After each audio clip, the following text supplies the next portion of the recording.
Olá, está começando mais um Prontuário Jurídico, o programa aqui do Sindicato Médico do Rio Grande do Sul, que esclarece as principais dúvidas do direito, sempre no âmbito da medicina.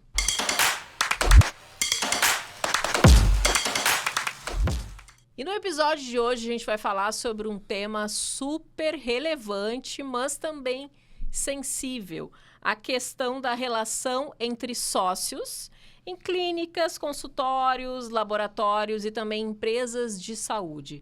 Para esclarecer todas as nossas dúvidas sobre esse tema, é com grande prazer que eu recebo aqui no estúdio do sindicato o advogado Renan Boccaccio. Seja muito bem-vindo aqui ao programa. Boa tarde, Cláudia. Muito obrigado por me receber. Quero deixar também um agradecimento ao Gabriel Larré, ao Eduardo Medeiros, que me fizeram essa conexão contigo. Dizer que eu não sou médico, porque sou advogado, como tu comentou, mas eu vivo a medicina desde que nasci, porque meu pai é médico, anestesista no Rio Grande do Sul, em Passo Fundo, meu irmão é ortopedista em Santa Catarina, meu irmão do meio é anestesista em Tocantins. Então eu acabo vivenciando, eu tenho a medicina osmótica, vamos dizer assim, Então convivi bastante com essas relações aí dos médicos, como eles constituíram e desconstituíram sociedades. Então fico muito feliz de estar aqui hoje no Simers, agradecer aí ao convite e dizer que estou muito ansioso pela nossa conversa. Doutora, eu comecei aqui na abertura falando que é um tema sensível, porque justamente a gente estava falando sobre isso aqui nos bastidores, antes de começar a gravar. E no Brasil é muito comum que a gente se torne sócio de quem a gente conhece, de quem a gente é amigo. É uma relação semelhante aí a um casamento, mais ou menos assim, né? Isso, eu acho que é um grande ponto assim, de comparação, o casamento com a sociedade. E realmente, no Brasil, a gente tem aquela comum questão de iniciarmos sociedades com amigos na medicina, como os estudantes acabam vivenciando 6 ou a 10 anos de intensa relação com os seus colegas, acabam escolhendo eles para serem os seus sócios. E o direito societário ele traz muito essa questão das regras do jogo para com as sociedades. Assim como no casamento tem o contrato pré-nupcial, no direito societário, na Constituição das Empresas, a gente tem a questão do contrato social que vai estipular essas regras. E como a gente tem essa questão comum de que normalmente a gente faz relações de empresas com amigos, a gente acaba trabalhando muito a questão da confiança como o elo principal e não os documentos. E o direito societário ele vai ajudar, então, quando os médicos decidem iniciar uma empresa, em quais seriam as regras do jogo para aquela relação. Qual seria esse caminho, Qual seria o caminho? O que nós vamos discutir para o agora e daqui a pouco para o futuro. E é importante também destacar para a nossa conversa aqui que existem vários tipos de empresas e de relações societárias, vamos dizer assim. Porque existem aqueles médicos que eles acabam estando dentro de uma sociedade, dentro de um contrato social, de uma PJ, como eles dizem no mercado aqui, muitos médicos têm uma PJ, mas muito mais para dividir custos de uma locação, dividir os custos ali das relações trabalhistas da secretária, e não para ter uma atividade estrutural organizada Sim. para trabalhar em conjunto. Então, tudo isso tem que ser pensado e o direito societário ele vai ser o instrumento jurídico que vai ajudar esses médicos a entenderem quais são as regras do jogo e o que vai acontecer a partir de cada fato. Então, é um pouquinho como, talvez trazendo uma colocação um pouco da questão de fazer um contrato pré-nupcial, vamos dizer assim, com a sua amada. Que tipo de regime que vai ser? Que tipo de regime que vai ter, como que vamos fazer. E o contrato social é o documento inicial para isso. Para evitar dor de cabeça no futuro, doutor? Isso. E, doutor, a gente já falou aqui o que é a importância da questão do direito societário e quais são os erros mais comuns, que os médicos cometem ao formar uma sociedade. Eu acho que talvez existem erros jurídicos e erros não jurídicos, vamos dizer assim. Acho que o erro não jurídico mais comum é não conversarem. Mas eu acho que daí é uma questão meio que as pessoas não conversam em si. Mas não conversar como que vai ser aquela relação. Nós vamos trabalhar em conjunto realmente? Ou vamos dividir uma clínica? Ou vamos dividir um espaço e cada um vai ter a sua vida? A depender da resposta, deveríamos cada um ter as suas sociedades e termos um contrato daqui a pouco de parceria comercial e trabalharmos em conjunto, cada um no seu mundo, vamos dizer assim, na sua empresa. Ou, daqui a pouco, se a ideia é vamos, então, ter uma clínica em conjunto, vamos trabalhar em conjunto e dividir nossas receitas, dividir nossas despesas, aí teria que ter um bom contrato social estruturado. E aí aqui é o grande erro, talvez não só dos médicos, mas da maioria das empresas, é que elas acabam pegando contratos sociais padronizados, aquele contrato da internet, da junta comercial, um contrato que não está desenhado para aquela relação. Porque cada empresa, né, ela vai ter uma relação social entre aquelas pessoas. E aí um contrato social que vai prever ali uma questão de como vai entrar daqui a pouco um novo sócio, o que vai acontecer se um dos sócios falece, se um sócio decide sair, quem que fica com a estrutura, como vamos precificar aquela saída, se os dois não querem mais daqui a pouco viver em conjunto, o que vai acontecer com aquela clínica. Se a gente está falando, por exemplo, de uma operação onde a gente tem apenas uma divisão de custos, um querer ir embora é simplesmente sair. Agora, se a gente está falando de uma operação onde tem daqui a pouco uma marca registrada já forte, uma clientela vasta que não está buscando aquele médico, mas está buscando a instituição, a gente já tem aqui elementos que modificam a forma de sair. E aí quem ficar vai ter um ganho maior. Então, o direito societário ele vai conseguir trabalhar essas regras. E aí, tanto dentro do contrato social estruturado para aquela relação, como também para um acordo de sócios, que é um instrumento paralegal, que se chama, que ele não precisa ser registrado na junta comercial, mas que ele vai trazer esses meandres da relação.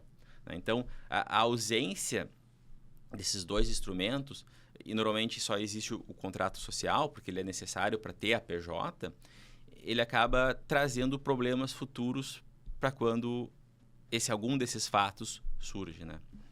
E se eu vou fazer um contrato social, né?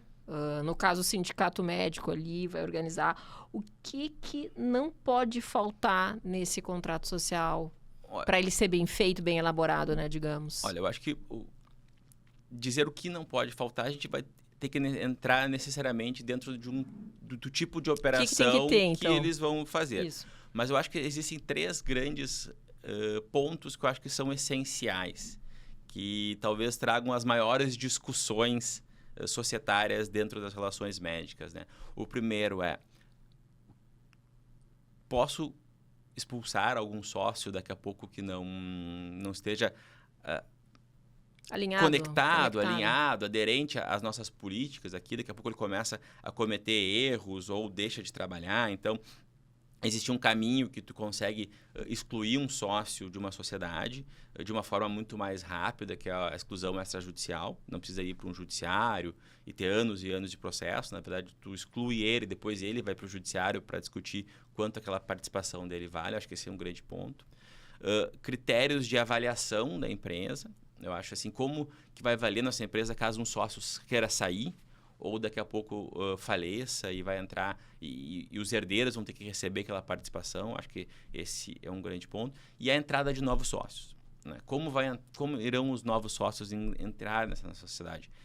Eles entrarão com algum espaço probatório, não entrarão, precisarão ter alguma especialidade. Eu acho que quando a gente tem uma ideia de ter uma empresa propriamente dita, que é uma união de esforços do médico para ter uma marca, né, e não um trabalho individualizado, essas são questões bem importantes. E uma, talvez, que ela é tão relevante quanto, principalmente em sociedades 50-50, e nesses casos, é o que fazer quando nenhum dos sócios quer trabalhar mais um com o outro, mas ninguém quer abrir mão da sociedade. E aqui, por exemplo, é uma cláusula mais especial, mas é uma cláusula que se chama, por exemplo, de shotgun. Por exemplo, nós, eu e Cláudia Cláudia e eu somos sócios, e nós dois queremos ficar na sociedade, mas não queremos mais trabalhar em conjunto. E essa é uma sociedade que, na verdade, ela é quase como um organismo vivo, vamos dizer assim. Ela tem já uma clientela, tem uma marca, né, tem uma reputação no mercado, mas nenhum de nós quer abrir mão. Como vamos fazer? Então, um de nós tem que comprar o outro. E aí existem regras no direito societário que tu consegue fazer com que um faça uma oferta para o outro vinculante, e aí quem oferta mais acaba se obrigando a pagar o preço, né? Então, o direito societário ele traz essa possibilidade de tu resolver problemas ou daqui a pouco dar caminho para resolver problemas mesmo antes deles existirem. A gente nunca vai conseguir Antes de começar, então, o ideal é que tudo isso esteja organizado. Como tu fizeste associação com as regras do jogo ali, né? Para não Isso, dar pra confusão. não dar confusão. Tudo organizado antes de acontecer que alguém desista, algum conflito, para que a pessoa saiba qual o caminho. Isso, e esse é o grande ponto. A gente não vai conseguir prever todos os caminhos, prever todos os conflitos, mas a gente vai conseguir direcionar, ao menos, os mais relevantes para que a empresa sobreviva, né? Porque quando a gente tem uma sociedade, vamos dizer assim, por mais que sejam os médicos ali, existem sociedades que elas não dependem do médico em si, né? Vamos pegar, por exemplo, uma clínica de diagnósticos de exames laboratoriais, por exemplo, né? Ou diagnósticos de exames laboratoriais. O médico Que tem uma marca relevante já. que tem uma marca relevante. O médico ele é relevante, mas o médico não precisa ser o sócio. Pode ser daqui a pouco um administrador que tem um médico contratado, né? Então, existem empresas que elas andam sozinhas. E essas empresas que andam sozinhas, é meio redundante a frase, é meio complexa, mas ela tem uma atividade meio que funcional orgânica, ela acaba tendo a necessidade de ter essas regras para que as pessoas que estão ali consigam conviver e entender quais são os caminhos a serem tomados, né? Doutor, tem um exemplo aqui, na verdade tu já frisaste, mas é só para a gente tirar todas as dúvidas desse médico que está nos assistindo. Se um sócio, médico obviamente, né, quiser sair dessa sociedade ou falecer, como isso deve ser tratado juridicamente? Aí existem dois caminhos, vamos dizer assim, né? O caminho, daqui a pouco, que não teve um contrato social ou um acordo de sócios personalizado, pensado para esse momento, que é uma cláusula relevante e que normalmente a gente indica para ser adicionada no contrato social, ele vai para a regra civil. E a regra civil do Código Civil vai dizer que a sociedade tem 60 dias para apurar o valor dela e aí, a partir disso, pagar os herdeiros, né? Vamos dizer assim, seja num falecimento ou por um sócio que queira se retirar. Ele não é obrigado a manter-se na sociedade, ele vai dizer que quer ir embora e em 60 dias a sociedade vai ter que pagar. E aí existem aqueles dois cenários do qual tipo de empresa que nós estamos conversando, por exemplo. Se for um consultório do Renan e do João, o Renan vai pegar a sua malinha, 60 dias, ele vai falar para os clientes dele, para os pacientes deles, olha, estou me mudando do local X para o local Y. E como a gente não tem uma atividade em comum, a gente acaba, cada um vai carregar os seus pacientes para o novo local. E vida que segue. Então, daqui a pouco, se essa pessoa sai da sociedade, ele vai levar os pacientes com ele. Se a pessoa falece e existia só um espaço de divisão de custos, né, um share cost agreement, o advogado às vezes é chato, né, fica falando nas palavras mais Faria Lima, vamos dizer assim. Sim. E aí, na verdade, faleceu, a esposa não vai ter um impacto nos clientes, ele vai simplesmente dividir ali os valores daqui a pouco do maquinário, né? Agora vamos falar, por exemplo, de um exemplo que é aberto, o CCG. O Centro Clínico Gaúcho era de 3 médicos, os médicos não estavam mais na operacionalidade. Imagina se um deles falecesse. Foi uma operação, uma das maiores no Rio Grande do Sul, da compra do Quineia, depois do Rapvida, né?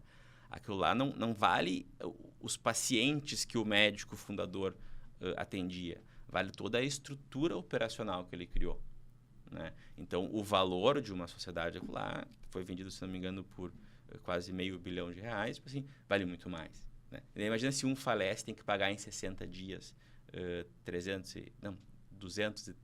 133 milhões, um pouquinho mais. É muito dinheiro para uma operação. Então, o acordo de sócios ou o contrato social ele vai conseguir trazer regras para esses eventos de uma forma com que a empresa sobreviva. E aqui a gente botou um exemplo elevadíssimo, mas uma empresa médica, daqui a pouco organizada, ela pode ter um valor de mercado expressivo também. 2, 3, 4 milhões. E aí, um sócio falecendo, o fluxo de caixa dela não é tão rápido assim para tu pagar uma participação dessa. Então, o contrato social e o acordo de sócios, ele vai trazer a possibilidade de tu pagar essas operações de uma forma mais suave, sem prejudicar aquele herdeiro. Ou daqui a pouco, se tu criou uma estrutura onde existe uma posição para os herdeiros, daqui a pouco eles possam entrar lá e participar da administração, desde que sejam também conhecedores da matéria, né? Não vamos entrar lá porque são herdeiros, né?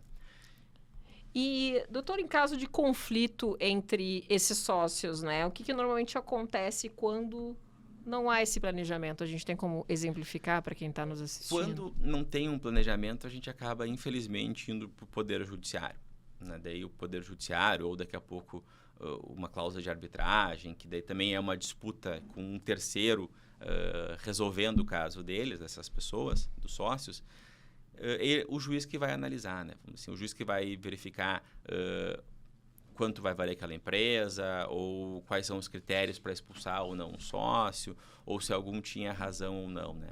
A gente vai colocar, então, vai tirar do ambiente de uma possibilidade das pessoas que estão envolvidas ali achar uma solução, né, para um terceiro. E aí a gente vai ter anos de disputa muitas vezes, né? E essas disputas aí vão muitas vezes nos pontos que o contrato e o acordo eles podem ajudar, que é como calcular a participação societária, como organizar uma eventual saída de um sócio, ou daqui a pouco como organizar uma cisão. A gente trabalhou no ano passado numa cisão de uma clínica de anestesistas, né? Eles eram em 20 e poucos anestesistas, e aí resolveram cindir. O contrato social lá trabalhava só questões de saída de sócios, e eles tinham participações societárias em outras empresas, mas que já não tinham mais tanto valor agregado. Então, eles acabaram fazendo um acordo, ainda bem, porque senão a empresa que ficaria, ela teria que pagar por valores que não receberia. Sim. E aí a gente acabou... E isso muito pela inexistência de atualizações de documentos, né? Porque eles fizeram até um acordo de sócios, um regimento interno, como eles chamavam à época, no passado, mas não foram atualizando. Eu acho que esse é um segundo ponto importante dos documentos societários, é que não basta você fazer um acordo lá no dia 1. Você, a depender de como for construindo aquela clínica, aquela empresa médica, é importante você ir revisitando, porque muitas vezes as coisas não fazem sentido. Então, você tem que dar uma atualizada, uma reorganizada, porque daí, assim, realmente você vai conseguir evitar que os problemas surjam, né? Doutor, para encerrar também agora aqui, qual o principal conselho que o senhor daria para os médicos que já são sócio ou aqueles que pretendem se associar, né, para abrir uma empresa na área da saúde? Enfim, qual conselho que tu darias, assim? Eu acho que o grande conselho seria, primeiro ponto, olhe o seu contrato social, né? Se você já tem uma empresa, assim, acho que 2 pontos, né? O primeiro, se você já tem uma empresa, peça ali, normalmente quem organiza essa questão acaba sendo a contabilidade, né? Peça o seu contrato social, analise e verifique se ele tem os critérios necessários para eventuais conflitos, que seja como entrada de novos sócios, saída de sócios, forma de pagamento, forma de conflito entre vocês daqui a pouco. E se isso não tem, converse com o seu sócio para pensar soluções para isso e a partir daí documente. Porque por mais que a confiança levou vocês até aqui, eu acho que, principalmente quando daqui a pouco acontece um fato de um falecimento, essa confiança era com você e daqui a pouco não com terceiros, né? Então, isso pode ajudar muito na relação. Conversar sobre temas sensíveis é ruim, mas é importante para a preservação de uma empresa. Se você até de uma amizade. Até de uma amizade. Se você tem a intenção, daqui a pouco, de construir algo maior do que o seu consultório, com os seus pacientes, é importante você ter instrumentos que organizem essa relação, seja com o seu sócio atual, com sócios futuros, né, com novos investidores, e porque daí, a partir daí você vai conseguir ter os caminhos para soluções para que esse seu desejo, para esse seu propósito não se esvaia a partir de conflitos, né? E documente as questões, faça um contrato social, faça um acordo de sócios, porque eles vão te ajudar em eventual conflito, vamos dizer assim, ou vão te evitar de ter um conflito. Porque tem um estudo que comenta que quando você fala sobre as coisas, a possibilidade de ela acontecer diminui. Quando você omite as informações, quando você guarda para si, a possibilidade de um conflito surge. Então, até esses documentos, eles ajudam a evitar que alguns conflitos surjam. Porque você vai colocar aquilo no papel, vai entender a posição do outro e vai ajustando. Então, acho que esses são os dois. Doutor, quero te agradecer aqui pelos esclarecimentos. Tenho certeza que o pessoal em casa gostou bastante. E lembrando, para você que é sócio do Simers e tem alguma dúvida sobre essa questão do direito societário, entre em contato conosco. Até o próximo episódio. Tchau.